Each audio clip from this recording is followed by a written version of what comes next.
The federal government asks the Chief Justice of Nigeria to vacate his office. Justice Walter Onnoghen may not just lose his job, but his freedom as well. He is to be arraigned before the Code of Conduct Tribunal on Monday, 14th of January 2019, for falsely declaring his assets. All this coming up just 5 weeks to the elections. My lord, did you see this coming? You're watching Roots TV Nigeria, and we are discussing the potential removal of the CJN. Now, questions based on this move. Number one, why now? Why the CJN? How does this affect the upcoming elections? And who does this move favor? Or should I ask, how does this move favor the president? To discuss this tonight, we have distinguished guests. We have in the studio Asukwo Mendy Achibong. He is a doctor of law with chambers at Washington, D.C. and Maryland, United States. And he is also a presidential candidate for the Nigeria for Democracy Party. Welcome. Thank you so very much. It's fantastic to be here. That's wonderful. We also have with us in the studio Chika Otuchikere. He is the assistant editor of the Authority newspaper and as well a political analyst. Welcome. Thank you very much. Okay. My pleasure. Wonderful. Let's start from the legal standpoint, Achibong. Questions are coming up on this matter. First of all, does the executive have the power to ask the CJN to vacate his office? And what does this portend for the elections? Look, this actually is a very bad move. The executive does not have the powers to remove the chief judge of the Federation of Nigeria. There are co-equal branches of government here. And we're talking of the executive branch. We're also talking about the judiciary, and we're talking about the legislative branch. They are all on equal stands. None of them is above the other. What the executive branch is trying to do is to force the chief judge of the Federation of Nigeria to remove himself, to step down. If he refuses to step down, then they take him to another judge. Here we are talking about the Code of Conduct Tribunal, which is headed by Justice Danladi Yakubu. Yes. Okay. Now, the challenge here is that the Chief Judge of the Federation of Nigeria is still Justice Danladi Yakubu's boss. If Justice Danladi Yakubu sits over the arraignment of the Chief Judge, he should be immediately disrobed. Because he does not have the authority. He does not have the jurisdiction. That court does not have the jurisdiction. When we are talking about an issue such as a failure to declare assets, now we are talking about ethical violations. When you are talking about ethical violations, this is not criminal. This is certainly a matter that should go to the judiciary. You know, the section of the judiciary that handles issues that borders on ethical violation. For his sake on his own, I don't seem to see any ethical violation here, but let's see what that petition is. It should have gone up through the disciplinary committee for the judiciary in the Federation of Nigeria. And then if there is found to be any substance in such an allegation, then that disciplinary committee would determine what would be the fate of the chief judge of the Federation and not the executive branch to drag him to court. Chika, you are a political analyst and you've been following all of this. Let's just talk about the timing of this. It's 5 weeks to the election. And like I said, who does this favor? How does this favor the president if we can go straight up and look at it as a conspiracy theory that some people have been speculating that it is? Yeah, really. Nigerians are overwhelmed and bewildered by this action because it took everybody by storm. As a matter of fact, from the time the CJN was appointed, the presidency, rather than the president of the president, gave the impression that he had reservations about this particular CJN. And a lot of people made allusions to the fact that perhaps because of where he came from, because the president has shown over time that he has a penchant for, bringing in people from his own side of the country into governance, into positions of authority. And so when this CJN, when it fell on his table, the president did not find it funny and so did not want to confirm him. It took him quite a lot of time with so much pressures from here and there before he gave a confirmation to the office of the CJN. That is Walter Onnoghen. And so talking about the timing. Exactly. Talking about the timing, as a matter of fact, with the elections just a few weeks from now, obviously, people will begin to smell a rat in this matter. A lot of people smell it right. Let me Yes. give you the scenario that is really playing out right now. A lot of analysts are putting two things together. First of all, you do know that Senate President Bukola Saraki was also charged for, he was brought before the Code of Conduct Tribunal in 2015 after he won, a Senate President on the same charges of falsely declaring his assets. Now, we know the Code of Conduct Tribunal squashed that and threw it out for lacking merit. And the Supreme Court, headed by Justice Onogen at the time, also, stood with this. At this moment, most people have been saying that, okay, he was APC, Saraki, now PDP.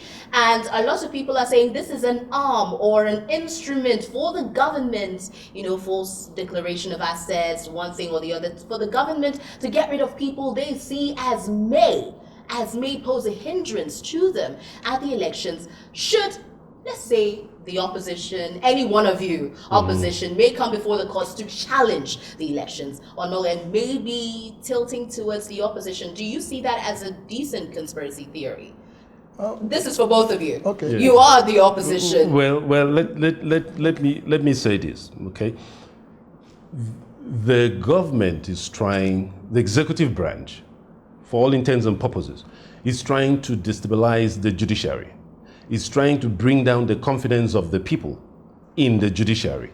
And it's trying to remove people that it feels will not be on its side and make decisions that will disfavor it if there is an issue or if the results of the elections are challenged. Now, we saw this handwriting on the wall right from last year when some judges' homes were invaded, when some judges were arraigned. That in and of itself was, as seen by some people, an attempt to stack the judiciary with some people that will favor the executive branch, okay? That succeeded to some extent. If it didn't succeed, it succeeded to an extent in its desire to intimidate the judiciary. Now we've seen the stepping up of the intimidation tactics against the judiciary by going after the highest person in the judiciary, which is the Chief Justice of the Federation. As we all know, there was an unprecedented delay in the nomination of Chief Justice Onogen, Of course. to the National Assembly for assent and confirmation. And that delay left a drift in the judiciary. Eventually, when he was nominated by the president and then confirmed, there's been a certain level of dis-ease with his presence in that position. Of course. And this is a clear attempt to remove him before the elections. So if there is any issue in terms of the election tribunal being constituted, he will not participate in that. In a situation like precisely. that. Okay, now Sorry, let me just add to the fact that, if you recall, Saraki was taken to the Code of Conduct Tribunal, yes. Tribunal, simply because when he was made Senate President, it did not go down well with the President. Exactly. If it had gone down well with the President, perhaps he would not have been taken to that tribunal, as a matter of fact. And that is why I asked the question, is this Code of Conduct Tribunal the instrument for the president to either get rid of people or deal with people he just does not see as favorable to his agenda? But that's what it looks like right now. That's what it looks like. I'm asking. Exactly. What about that's you? what- Well, he failed, the executive branch failed in the instance of Saraki, all right, when it dragged him in before the Code of Conduct Tribunal. But what it did was to destabilize the national or the Senate For a while. For a while. And it affected Nigerians in the sense that rather than focus on laws that will enable the smooth running of this country, like laws that would have brought about the transmission company of Nigeria being privatized and that monopoly broken down, and then the improvement in the generation of power, and then the enabling environment for foreign direct investment to come into this country. It destabilized us on that arena. Now, what they intend to do and what they desire is to destabilize the judiciary as well, such that even if they constitute election petition tribunal, it will fail. Remember this, the Chief Judge of Nigeria has a say in who sits in most of those tribunals. Interesting. And if he is removed, the person that will take up that position will have great influence on the outcome of the cases that will be brought before the tribunal, not just at the presidential level, but almost on all levels. At all levels, ward, local government, and state government levels, where the fight is really going to happen. This is pretty interesting. Question. Can they do this? Can they remove him? And what are the possible moves that the CJN has right now? At the moment, we are waiting for maybe statements from different groups, like the PDP is definitely going to react to this if they haven't reacted to it yet. So what can the CJN do to forestall this, to keep his job? Now, Nigeria for Democracy, which is the party under which I run as a presidential candidate, has condemned this, and I condemn it as well. The Chief Judge of Nigeria should not be harassed, should not be brought before a lower court which he supervises. Now, will the federal government succeed in removing the Chief Judge of the Federation of Nigeria? I don't know. But what I do know is that the judiciary has been rocked, and that is not proper. The judiciary has been rocked. Let's see how this plays out on Monday. But I do say categorically that Justice Danladi Yakubu does not have, his court does not have jurisdiction over this matter, and specifically does not have jurisdiction over the Chief Judge of the Federation of Nigeria. And if he sits and accepts jurisdiction on this matter, I will advocate for his removal and disrobement. Interesting. But before we go on a short break, I want to find out from you, because we are expecting a whole lot to come up by Monday on this particular matter. So what are you seeing to happen, or will happen in the coming hours, if I should say, based on this particular topic? Well, from the information we got already, the CJN is to be arraigned on Monday. That's the information we have. That's what we and have so, right now. well, we'll all just wait with bated breath, hoping that they don't arraign him on Monday, because, like you rightly said, it's going to have a spiral effect on the society presently. But I want to point out a point that if we recall what happened in the case of Saraki, after he went through that persecution, let us call it a persecution. Yeah. Yes, after he went through that persecution, you saw that there became a disharmony between the executive and the legislature up till this point, and that was what also led to the defections of a lot of APC members who were sympathetic to Saraki over such an issue. You're still watching Roots TV Nigeria. We'll take a short break and we'll talk more about this, but we will be focusing on Amina Zachary. From what we have heard, the PDP has petitioned the EU over INEC's election, or INEC's appointment of Amina Zachary as the head of the Collation Center. They have continued to say it is a ploy for the APC to rig the elections. Does this have any merit? Can the EU stop INEC or ask INEC to rescind Amina Zachary's appointment? We'll find out in a moment. You stay here on Roots TV Nigeria. And you're still watching Roots TV Nigeria. Milord, unbelievable drama up until the election day, 5 weeks to go, but we know a whole lot is going to be happening by then. We have in the studio Asukwa Mendi Achibong, who is a presidential candidate for the Nigeria for Democracy. He is also a doctor of law with chambers in Washington, D.C. and Maryland. In the studio as well, we have Chika Otuchikere. He is assistant editor of the Authority newspaper. Let's shift gears a little bit. A lot of people have said, most importantly, or most prominent voice saying this, the opposition, that the president is willing to do whatever it takes to win this election. First of all, incidents forms may or may not be, in fact will not be, Amina Zachary's appointment, and now we are hearing this. Does that culminate to what they have said, what the opposition is saying, or PDP in particular is saying, especially to you as a member of the opposition? Do you think the president is willing to win this election at all costs and will do whatever it takes to do that? I don't know if he's going to willing to win the election at all costs, because when you say at all costs, it encompasses so much. Now, when you look at the history, the president has gone to the elections tribunal before. And the result was not favorable to him. He's trying to preclude an unfavorable result by trying to remove the Chief Judge of the Federation of Nigeria. And when you look at it also, he's contested several times for the presidency of the Federation of Nigeria, and he's lost before the last time that he won. He's trying to create a situation within INEC where he puts trusted persons in authority so that he can have an edge over others. When you put a person like Amina Zakari in position of collation of result, such an influential position, no matter what you say, under the law, your family members are not limited to your brothers and sisters. They extend to even people married into your family. That's why we have mother-in-law, brother-in-law, sister-in-law. When you have that, essentially, you create a conflict of interest. Some people might say, well, where is the conflict? There are two types of conflict here.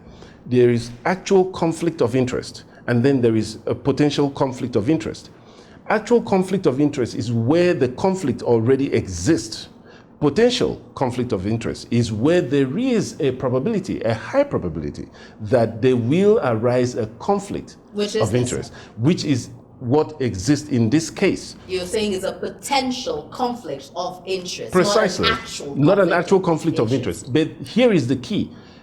The result should be the same for both instances. You must not put that person in that position. You must stop that action if there is an actual conflict of interest or a potential conflict of interest. Interestingly, Amina Zakari is often in the news whenever there's a controversy surrounding election results. I mean, we have seen this matter with Osun State and a whole lot of other elections. We don't, we can't be mentioning all of that. So this is a woman who is, I'm sorry if this feels derogatory or is victimizing, but it's almost like she's synonymous with controversy when it comes to an election. So that's why some people are saying, just for the sake of how it looks, she should step aside. But then a lot of people say she is very competent. She is a high-ranking officer, member of the INEC, and people will say who the cap fits, let him or her wear it. And some will say the cap fits her right now. What do you think? Competence over potential conflict of interest? No, the truth of the matter right now is that it's been confirmed that Amina Zakari is related to the president by marriage. And once that is confirmed, simply means that there's an interest with who wins the election come February 2019. So you feel it can't be free and fair, so can't be credible? The right thing and the proper thing for her to do is to just step aside in order to douse this tension that is already overheating the system. What if she doesn't step aside? What if she doesn't step aside? Well, let's talk about what if this petition to the EU, of course the EU cannot tell Nigeria what to do. They can suggest, they can recommend, but they can't. So what if the federal government, the presidency, INEC goes ahead and keeps this lady? What happens? Well, it will leave the election, the presidential election especially, suspect. Yes, it will leave it suspect. It will make a lot of people not have confidence in the outcome of the election, especially given the fact that she has been appointed, like they said, the coalition center head. And that is where, like one great leader said, it is not they that cast the vote that actually determine who wins the election, but they that count the votes. You're a presidential candidate. If Amina Zakari stays as the head of Election Collation Center, what would you do? Let me put it this way. Mr. Integrity, I expect you to remove Amina Zakari from that position. Amina Zakari, if you are not removed, I expect you to step down. Look, this has gone beyond mere words. This hits at the core of the nation and the core of democracy as it is practiced in Nigeria. If we fail to build on what we have already succeeded in building so far, this country is at the precipice of failing. We have already seen our democracy mature to the point where a sitting president accepts defeat, gracefully steps down, and helps the winner of the election to assume the position of the presidency. Now we are seeing the shenanigans of judiciary being attacked, the chief judge of the federation being attacked, and a relative being put in sensitive positions. That does not build on the democracy that we have today. That's why I ask Mr. Integrity to do the right thing. You're still watching Roots TV Nigeria. We are almost rounding up right after the break. We're going to be talking about the media clampdown of Daily Trust offices and the trend of clampdowns on media outlets and journalists as major events come up. This time, the elections, which is just 5 weeks away. Stay here on Roots TV Nigeria. And you are still watching Milord here on Roots TV Nigeria. We have been talking about a whole lot of things. We started with the federal government asking CJN Walter Onoren to vacate his office because he is meant to appear before the Code of Conduct Tribunal for falsely declaring his assets or failure to declare his assets. And then we talked about the Amina Zachary controversy, which of course we have the opposition and our guest right here in the studio looking Mr. Integrity in the eye and asking him to ensure that Amina Zachary is not head of the Collation Center for the elections. And now let us talk about media clampdowns. Now, the media is being said to be the fourth estate of the realm. You are a brother in this business.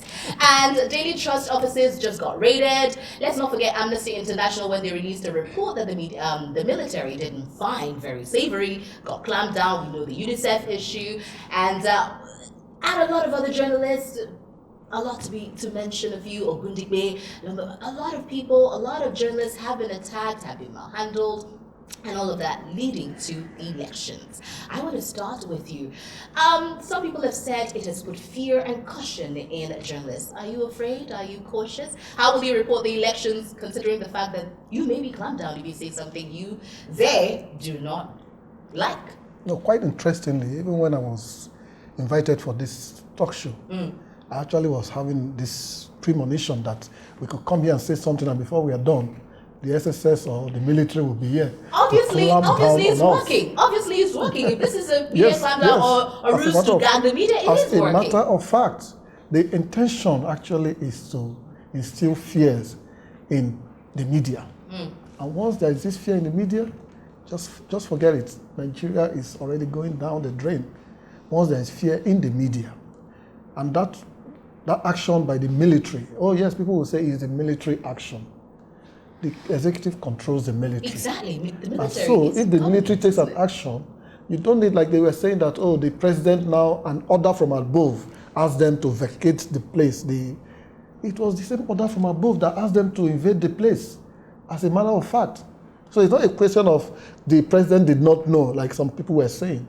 The president was well aware that his boys were going there to invade that media Probably house. the public For no outcry good made reason. him say something. Oh or ask yes, him to leave. yeah. Well, that could be. But the aim had been achieved, which was to instill some kind of fear in the media. You know, reporting the elections is what ensures the credibility of the elections, and it's our job to do that. You are a candidate. You will be on that ballot come February 16. How does this clampdown affect your, the possibility of you doing well? Look, I'm not saying you can't win, I'm saying you doing well at the election. The fact is, Dr. Sukwame Nkrumah will win the elections for the presidency of the Federation of Nigeria. That is what is going to happen. But when we look at this government, we have to take a look at who is at the head of the executive branch.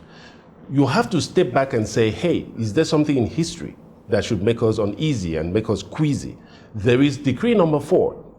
When we go back in history, decree number 4, there is a clampdown on journalists that we had right from 1984 after the abrogation of the Second Republic under late Shagari, President Shagari.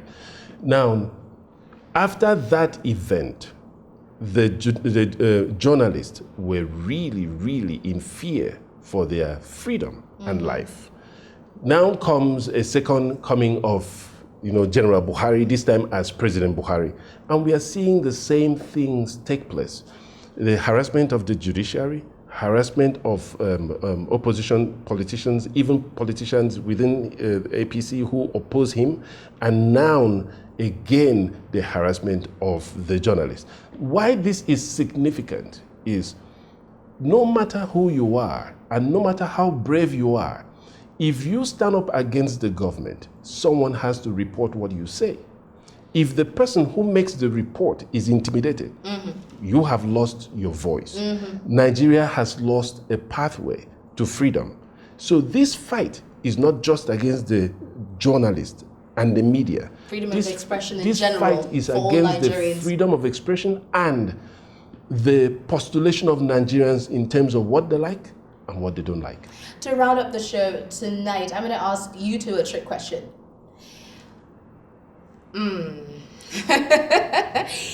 Starting with you again, I will end with you. Of course, you're a colleague in the industry. Starting with you as a candidate, what would make you accept that the elections is free, fair, and credible right now? What are the things you will see that will make you accept the elections are free, fair, and credible?